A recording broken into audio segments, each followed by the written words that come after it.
नमस्कार. आज आपण इतिहासातील एका अशा धाडसी हल्ल्याबद्दल बोलणार आहोत जो आपल्याला छत्रपती शिवाजी महाराजांच्या अफाट लष्करी बुद्धिमत्तेची ओळख करून देतो.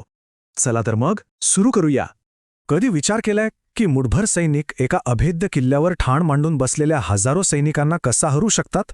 अहो, हाच तर तो प्रश्न आहे जो आपल्याला थेट शिवाजी महाराजांच्या युद्धनीतीच्या मूळ तत्वाकडे घेऊन जातो. ही एक कला होती, असमान युद्धाची एक अद्भुत कला.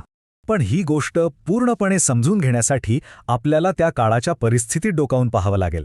चला तर मग सगळ्यात आधी त्यावेळचा ऐतिहासिक संदर्भ समजून घेऊया. तर बघा, 17व्या शतकातलं दख्खनचं पठार. एका बाजूला औरंगजेबाचं अवाढ्य मुघल साम्राज्य, दुसरीकडे विजापूरची आदिलशाही आणि गोवळकोंड्याची कुतुबशाही. या मोठमोठ्या सत्तांच्या मधोमध एक नवीन शक्ती उभी राहत होती, शिवाजी महाराजांचे मराठा साम्राज्य. म्हणजे विचार करा, चारी बाजूंनी बलाढ्य शत्रूंनी वेढलेलं असताना स्वराज्य टिकवणं आणि ते वाढवणं हे किती मोठं आव्हान असेल.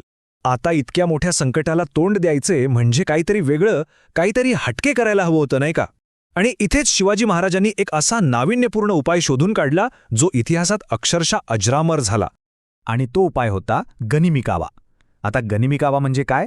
सोप्या भाषेत सांगायचं तर हे एक असं युद्धतंत्र आहे जिथे लहान आणि वेगवान तुकड्या मोठ्या पण धीम्या सैन्यावर अचानक छापे टाकतात, हल्ला करतात आणि लगेच गायब होतात. शिवाजी महाराजांनी हे तंत्र केवळ वापरलंच नाही, तर आपल्या सह्याद्रीच्या भूगोलाशी जोडून त्याला एका वेगळ्याच उंचीवर नेऊन ठेवलं. ही सगळी तत्त्व बघा, फक्त कागदावरची नव्हती.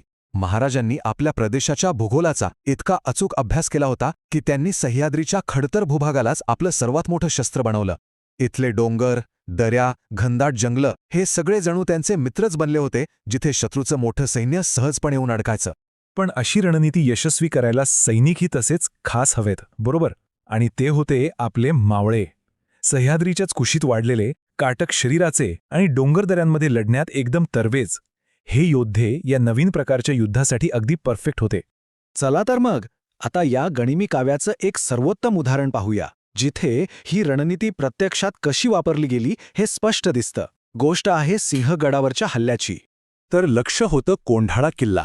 हा किल्ला इतका मजबूत आणि सुरक्षित होता की त्याला अभेद्य म्हटलं जायचं. म्हणजे त्याला जिंकणं जवळजवळ अशक्यच मानलं जायचं आणि म्हणूनच हे आव्हान खूप मोठं होतं. आता असं अशक्य वाटणारं काम कोण करणार? महाराजांनी ही जबाबदारी सोपवली त्यांच्या एका सर्वात विश्वासू आणि शूर सरदारावर, त्यांचे बालपणीचे मित्र तानाजी मालुसरे यांच्यावर. त्यांची निष्ठा आणि शौर्य यावर कोणालाही शंका नव्हती. आणि मग जी योजना आखली गेली ती तर कमालीची धाडसी होती. बघा, निवडक मावळ्यांची एक छोटी तुकडी घ्यायची, किल्ल्यावर चढण्यासाठी सगळ्यात कठीण म्हणजे एक सरळ उभा कडा निवडायचा, हल्ला करायचा, तो पण फेब्रुवारी 1670च्या अमावस्येच्या काळ्या कुट्ट रात्रीत. उद्देश एकच, शत्रूला धक्का द्यायचा, त्यांना विचार करायलाही वेळ द्यायचा नाही. जिथे शत्रू विचारही करू शकत नाही तिथूनच हल्ला करणं, हाच तर होता गनिमी काव्याचा आत्मा. आणि मग किल्ल्याची ती उभी तटबंदी कशी गाठली गेली याची तर एक दंतकथाच प्रसिद्ध आहे. असं म्हणतात की यशवंती नावाच्या एका घोरपडीला दोर बांधून वर फेकण्यात आलं आणि तिच्या मदतीने सैनिक तो जवळजवळ सरळसोट कडा चढून गेले. काय कल्पकता आणि काय धाडस असेल हे! एकदा का मावळे किल्ल्यात घुसले की मग सुरू झालं एक घनघोर युद्ध. मराठे आणि मुघल सैन्यात तुंबळ लढाई झाली आणि मग आला तो क्षण जेव्हा या लढाईचा शेवट निश्चित होणार होता. 2 सेनापती, 2 योद्धे एकमेकांसमोर उभे ठाकले. एका बाजूला तानाजी मालुसरे आणि दुसऱ्या बाजूला किल्लेदार उदयभान राठोड.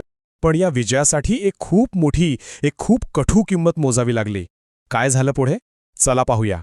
त्या भयंकर द्वंद्वयुद्धात दोन्ही सेनापती मारले गेले. तानाजी धारातीर्थी पडले. जेव्हा विजयाची ही बातमी महाराजांपर्यंत पोचली तेव्हा त्यांच्यासोबत त्यांच्या जिवलग मित्राच्या मृत्यूची बातमीही आली.